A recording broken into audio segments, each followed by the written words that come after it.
또 가져온 사진들. 저는 제 방에 흔적이 남는 걸 좋아해서 사진들이랑 그 정말 쓸데없이 큰 킹사이즈 침대, 이 바닥 공간이 넓은 뭐가 튀어나올까봐 무서운, 그리고 아직 커튼이 완성되지 않아 불을 켜면 밖에서 안이 너무 환하게 보이는 작은 서랍 사이드 테이블하고 그 옷장. 여기는 이런 식이고, 끝! 이런 식인데 목걸이도 사야 합니다. 그렇습니다. 안녕하세요, 헤일리입니다. 오늘은 호주에서 직구하는 방법 등을 알려드리려고 해요. 사실 호주에는 쉐어하우스만 있는 게 아니라 학생 기숙사도 있고 홈스테이도 있고 또 한인 숙소도 있어요. 그래서 여러분이 원하시는 대로 정말 다양하게 구할 수가 있는데, 오늘은 제가 왜 외국인 쉐어하우스를 선택했는지, 왜 다른 곳들을 선택하지 않았는지, 그리고 쉐어하우스를 구하는 좋은 방법, 그리고 쉐어하우스에 들어올 때 체크해야 될 거, 그리고 쉐어하우스에 들어올 때 여러분이 사와야 하는 것 정도를 대략적으로 조금 안내해 드리도록 하겠습니다. 먼저 첫 번째 질문을 따라서 쉐어하우스를 왜 선택했는지에 대해서 먼저 나눠볼까 해요. 일단 한인 쉐어하우스를 선택하지 않은 이유는 사실 제가 여기 와서 느낀 건데, 정말 말이 통하지 않으면서도 마음이 맞는 친구를 찾기는 진짜 쉽지 않아요. 근데 영어는 결국에는 말을 많이 해야지 느는 거잖아요. 근데 일하면은 당연히 그 환경에서 일을 하겠지만, 생각보다 여기는 남는 자유시간이 많고 내 시간이 많은 나라인데, 그 시간 동안에 만약에 집에서 계속 한국말을 쓴다면은 제 언어 능력상 그렇게 좋지 않을 것 같더라고요. 언젠가는 제가 한인 쉐어를 살 수도 있겠지만, 그거는 좀 더 미래에 제가 영어를 잘하고 난 후에면 좋겠다라는 생각이 들어가지고 한인 숙소는 잘 생각하지 않았고, 사실 홈스테이는 진짜 좋으면 좋고 진짜 나쁘면 나쁜데, 보통 홈스테이는 조금 시골 쪽에 있어요. 시골까지는 아니고 교외 쪽인데 시티 근처에는 잘 없고, 그리고 또 되게 집주인에 따라서 엄청나게 호불호가 많이 갈려가지고 막연히 운이 좋겠지라고 생각을 할 수도 있겠지만, 전 조금 살짝 불안하고, 또 집주인과 계속 같이 살면서 그 집주인의 눈치를 너무 많이 봐야 하는 환경이라는 게 조금 마음에 걸려서 집에서는 좀 편하고 싶어서 홈스테이도 또 제외했고, 그럼 학생 기숙사가 남는데, 학생 기숙사는 사실 진짜 시설로는 제가 생각할 때 제일 좋은 것 같아요. 그리고 위치도 늘 시티 중심가 쪽에 있고, 근데 비싸요. 사실 제 집이라고 지금 이 집이 별로 싼 건 아닌데, 그 학생 기숙사는 조금 더 비싸요. 그래서 좀 고민하다가 그냥 쉐어하우스를 알아봐서 들어오게 됐습니다. 그리고 쉐어하우스를 알아보고 들어오는 모든 가정이 다 영어다 보니까 저는 이런 것도 하나의 경험이라 생각하고, 그냥 왔을 때 바로 경험해보자 싶어서 찾아 들어왔어요.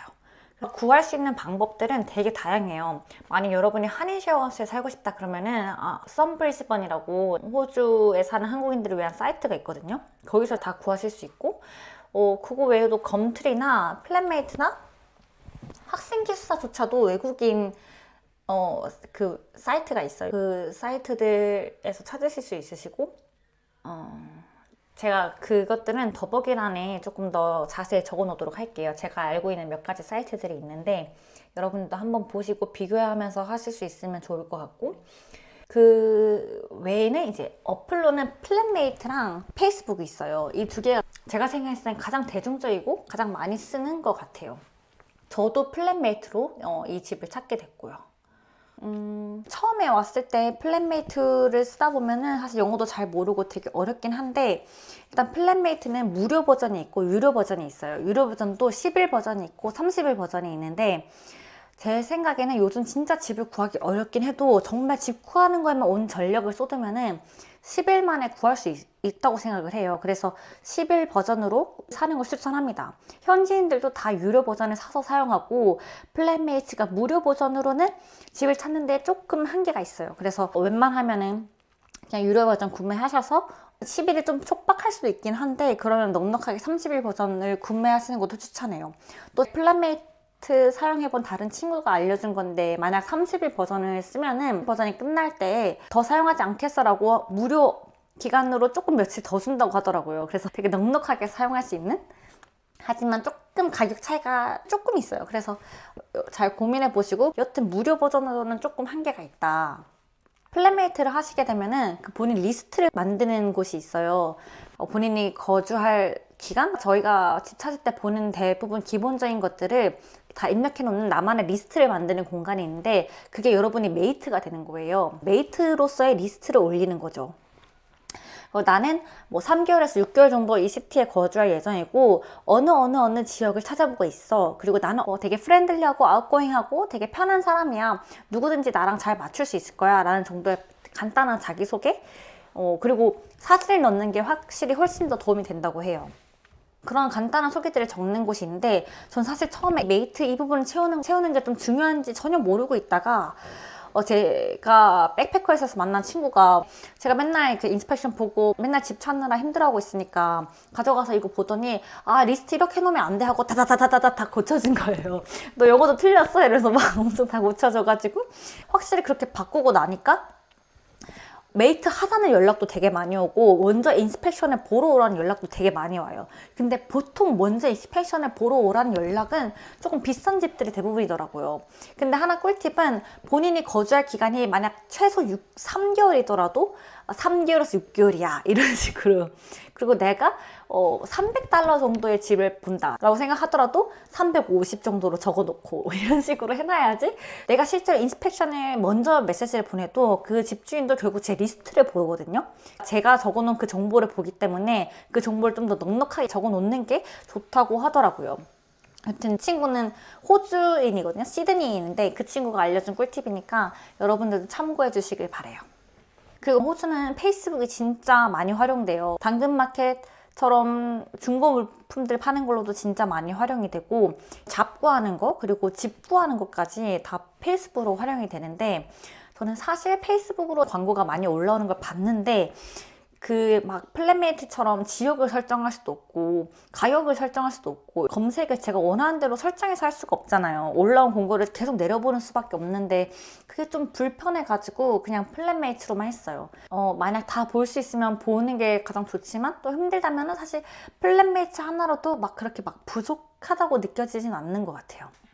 그리고 인스펙션은 대충 여러분의 조건에 만약 5개가 있다 싶으면은 그 5개 중에 한 3개 정도만 부합돼도 좀 가보는 걸 추천드려요. 왜냐면은 저는 이것도 다 경험이라고 생각을 해가지고, 기본적으로 사람 사는 게 비슷하겠지만 호주 집은 저희가 알던 기본 집, 한국 집 상태와는 좀 다르잖아요. 그런 지식 근데 저희는 아무것도 없는 거잖아요. 그래서 가가지고 이 집은 이 정도 컨디션을 갖췄는데 이 가격이구나 라는 것을 좀 인지하는 과정이 필요하다고 생각을 해요. 저는 사실 안 살 것 같은 집도 좀 인스펙션이 잘 잡히고 하면은 그냥 웬만하면 가보도록 했어요. 왜냐면 지리도 모르고 이 정도 지역 가는데 시티에서 이 정도 시간이 걸리는구나를 체감해 보고 싶기도 했고, 그래서 조금 더 다양하게 가보려고 했던 것 같아요. 여러분들도 정말 딱 5가지 조건이 무조건 부합해야지 갈 거야 라는 생각보다는 조금 더 이런 쉐어할 수도 있네, 이런 쉐어할 수도 있네 라는 것들을 경험해 보면 좋겠습니다. 그리고 플랫메이트 자체에도 스캠은 되게 많다고 하니까 그런 것들은 잘 분별해서 가면 좋을 것 같아요. 특히 먼저 연락 오는 것들에 대해서는 조금 더 조심을 하면 좋을 것 같습니다. 진짜 슬픈 게, 직구할 때 아파트인데 방이 2개야. 근데 그 한 방을 남자애가 쓰는 거예요. 그리고 나머지 한 방에 사람이 구하는 거예요. 근데 만약에 차라리 방이 막 5개고 뭐 남자 여자 다 섞여있고 그러면은 그 나무 들어가도 되겠다 싶지만 방이 딱 2개밖에 없는데 남자 하나고 그럼 진짜 좀 그렇잖아요. 사실 근데 이런 집이 진짜 많아요. 그래서 직구할 때 진짜 모든 컨디션이랑 가격이 정말 적합한데 나머지 한 방이 남자야. 이래서 너무 슬플 때가 전 많았는데, 그래도 그런 방이어도 몇 번 인스펙션을 보러 가기도 했거든요. 근데 제 리스트 고쳐준 그 호주 친구가 한 번은 제가 나 오늘 여기 인스펙션 갈 거야 하고 보여줬었는데, 그 남자가 보낸 메시지랑 이렇게 딱 보더니 여긴 가지 않는 게 좋겠는데? 라고 하는 거예요. 그래서 내가 이유를 물어봤는데 얘가 같이 살기에 좋은 그런 건 아닌 것 같아 라고 하길래, 그래서 그냥 어차피 저도 살 생각은 아니고 병원 싸우러 갈 생각이었기 때문에 그냥 그래? 걔네 현지애가 그렇게 말하니까 걔는 더 잘 알 거 아니에요. 그래서 안 갔었거든요. 이런 거를 잘 구분해서 주위에 이제 더 영어 잘하는 친구나 특히 호주의 친구 만나면은 그 아이를 적극 활용해가지고 여러분들도 안전한 직구하는 생활 되시기를 바라겠습니다. 그리고 결국에 제가 이 집을 선택하게 된 이유가 있을 거 아니에요. 저도 몇 번 인스펙션을 다녀보니까 대충 감이 잡히고 대충 알겠더라고요. 그리고 여기 왔을 때 전 잘 모르고 왔는데 이 집 전체가 다 계약자를 구하는 상태였어요. 이 집이 막 오픈했고 이 2층짜리 집이 전체가 다 지금 아무도 살지 않고 바로 이번 주에 계약자 구해서 다 이제 이사 와야 되는 상황이었던 거예요. Yeah, so for single, oh, so you're going to be together. Yes. So the one in the corner is for 40. The one, 그래서 그날 제가 갔을 때 정말 다 인스펙션 하러 온 사람이었고 제가 7시 팀이었는데 6시 45분 팀, 7시 팀 이런 식으로 막 인스펙션이 거의 10분, 15분 간격으로 계속 줄지어 있었고 거기 사람들이 계속 웅성웅성 대고 있었어요. 좀 저녁에 와서 이쪽이 주택가고 조용했는데 오로지 이 집만 웅성웅성 거리고 있던 그래서 찾기는 되게 쉽게 찾았어요. 그래서 막 집을 둘러보는데 일단 기본적으로 집주인의 태도가 마음에 들었어요.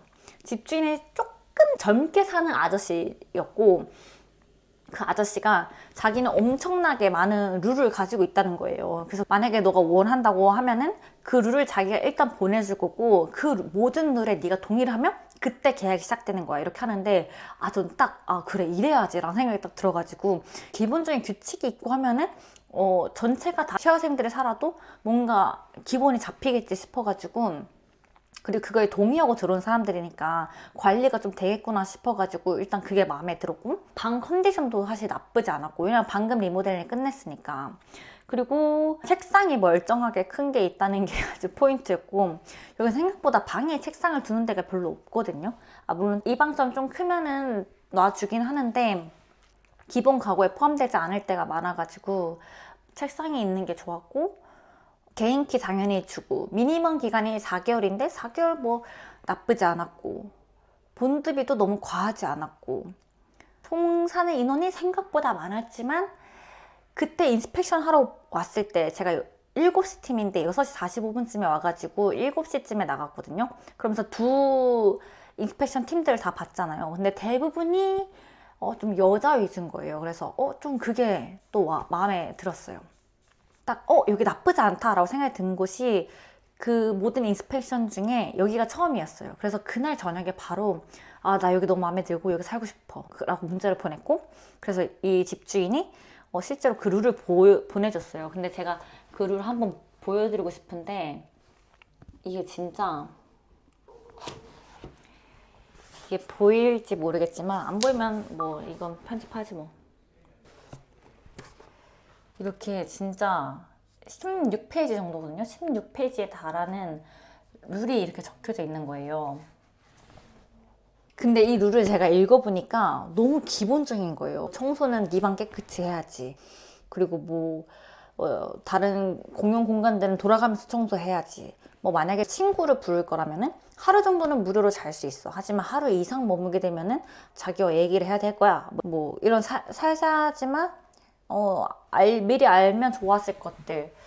물론 샤워 시간을 짧게 해야 돼 이런 얘기 정도는 있었어요. 근데 이건 사실 어딜 가나 마찬가지여가지고 나쁘지 않다 해서 또 바로 문자를 보냈죠. 나는 이 정도 룰은 기본이라고 생각해. 되게 베이직한 것들이구나. 모든 거에 완전 동의하고 뭐 몇 가지 질문만 할게 해서 좀 되게 기본적인 것들 저도 물었어요. 나 개인키 가질 수 있어? 이 전체 룰을 내가 읽었고 분명히 숙지했다라는 것을 보여줄 수 있는 어떤 간단하고 기본적인 질문들도 제가 했죠. 왜냐하면 집주인이 결국 저를 선택하는 거니까 좀 나 열심히 읽었다 티내고 싶어가지고 제가 여기 집을 수요일 저녁에 받고 수요일 밤에 바로 문자 보내고 목요일 아침에 톡 하면서 나는 토요일 날 이사 오고 싶어 했더니 퍼펙트 하다고 하더라고요. 그래서 퍼펙트 하길 토요일 날 이사를 잘 마쳤어요. 아주 일사천리였습니다. 하지만 한번 여러분의 마음만 결정하면은 좀 그 다음 과정은 좀 일사천리인 것 같아요. 일단 인스펙션을 받다는 것 자체가 사귈 가능성이 완전 거의 줄어드는 거기 때문에 전 돈도 그래서 목요일 날 그냥 바로 보냈거든요. 그렇다면 또 제가 갔던 인스펙션 집들을 선택하지 않은 이유들도 또 말씀드리자면은, 일단 첫 번째로는 남자랑 단둘인 집, 기간이 맞지 않은 경우들이 생각보다 너무 많았어요. 저는 5월 중후반부터 집을 알아보고 있었는데 6월 중순에야 집에 들어올 수 있어. 그럼 제가 6월 중순까지 계속 뭐 어디 다른 데를 살아야 되는 거죠. 그런 경우들이 생각보다 많아서 최대한 일찍부터 열심히 집을 알아보는 걸 추천드리고, 또 어떤 집은 집주인 너무 친절하고 모든 게 나이스 했는데 집 컨디션이 조금 낡고 그리고 뻐장해서 너무 먼 거예요. 그래서 여기는 차 없으면 살기 힘들겠다 싶었던 교외가 있었고, 또 하나는 집주인분이 너무 까다로우셔가지고 진짜 집주인이랑 같이 2인 1수로 쓰는 거예요. 자기는 여름에 절대 에어컨 틀지 않고 이런 부분들이 있어가지고 뭐 나쁘지 않지만 조금 같이 살면 좀 힘들긴 하겠다 싶어가지고 피했어요. 네, 그렇게 제가 이 집을 선택하게 됐고, 보통 여러분이 쉐어하우스 들어갈 때 체크해야 되는 것들은 첫 번째로는 총 사는 인원, 몇 명이 사는지. 저희 집 같은 경우에는 총 6개 방 중에 4개 방이 다 커플 방이고 2개 방이 싱글 방이에요. 3방은 진짜 커플이 살고, 한 방은 여자 친구들끼리 같이 살고, 저 혼자 싱글, 그 다른 독방도 여자 싱글 사는데, 만약에 여러분이 쉐어하우스에 대해 막 다 같이 친해지고 이런 로망이 있다면은 커플이 너무 많은 방은 피해라. 사실 커플방이 이렇게 많은지는 알고 있었는데 이게 그렇게 방해가 될 줄은 몰랐죠. 여자 친구들이 더 많이 살 거라고 생각을 했나 봐. 모르겠어. 커플들은 자기들끼리 의지가 아주 돈독하잖아요. 그러니까 우리가 좀 친해지는 게 되게 어렵더라고요. 그래서 막 그냥 되게 맨날 Hi, how are you? good. 막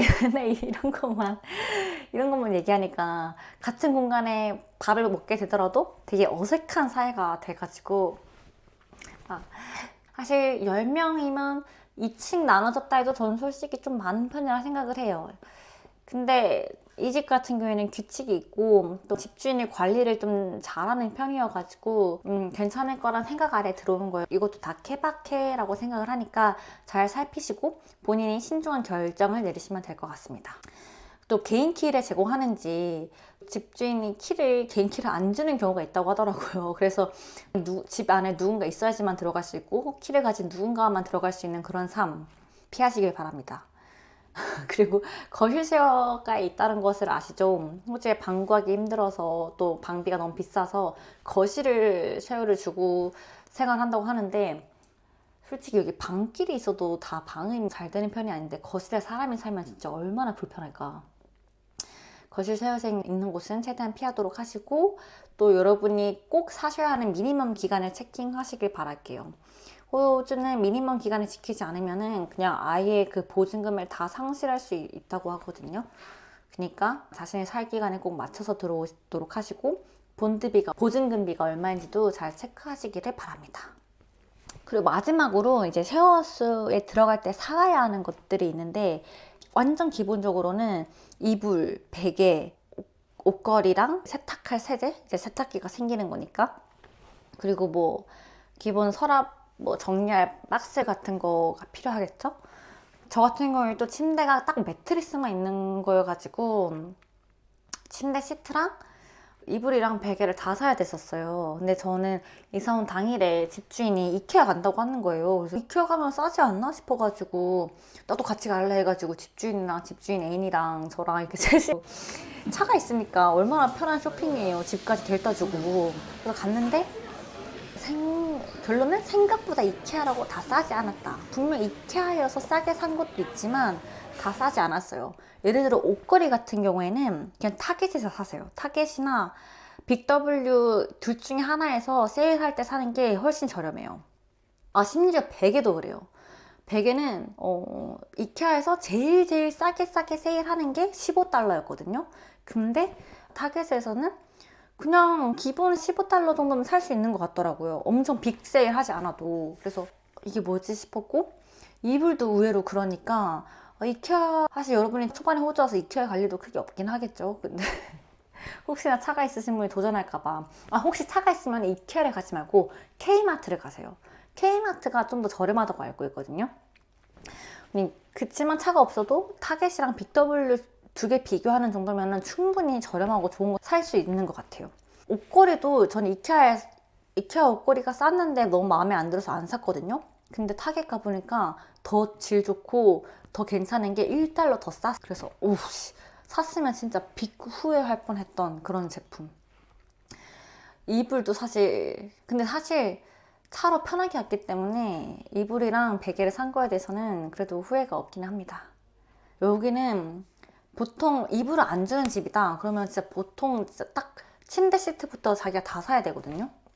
그럼 또 돈이 어마어마하게 깨지는데 어쩔 수 없죠. 이사 다니며 사는 자의 삶으로는 너무 비싼 거 사지 마시고 그냥 제일 저렴한 거 사세요. 저는 침대 시트 같은 경우에는 이제 겨울이고 호주집이 추운 걸 알고 있거든요. 그래서 일부러 그냥 다른 침대 시트 안 사고 여긴 전기장판 침대 시트를 나오더라고요. 신기한 게. 전기장판 시트를 샀습니다. 그리고 거울 같은 경우에는 거울은 진짜 애매하죠. 그냥 화장할 수 있을 만한 정도의 거울만 하나 개타시도록 하세요. 최대한 안 사시는 게 저는 좋다고 생각을 해요. 여기서 최소한 6개월 이상 머물 거면 좀 더 투자를 해도 되는데 그 안에 또 지역 이동을 하거나 여기 샤워스가 딱 그렇게 마음에 맞지는 않아서 또 이동할 예정이다 싶으시면은 최대한 덜 사는 게 굿입니다. 저도 그렇게 지내고 있어요. 사실 빨래 바구니 같은 것도 살까 했는데 투머치 같아가지고 저 침대 시트 사니까 거기에 넣을 수 있는 백을 주더라고요. 거기다 대충 넣어놓고 있어요. 이렇게 여러분 알뜰한 삶을 하심으로 짐도 줄이고 돈도 줄이는 일석이조의 삶을 추천합니다. 네, 그러면 여기까지 하도록 할게요. 혹시나 더 궁금하신 사항 있으면 언제든지 댓글로 문의 남겨주시면 제가 답변 드리도록 하겠습니다. 바이바이.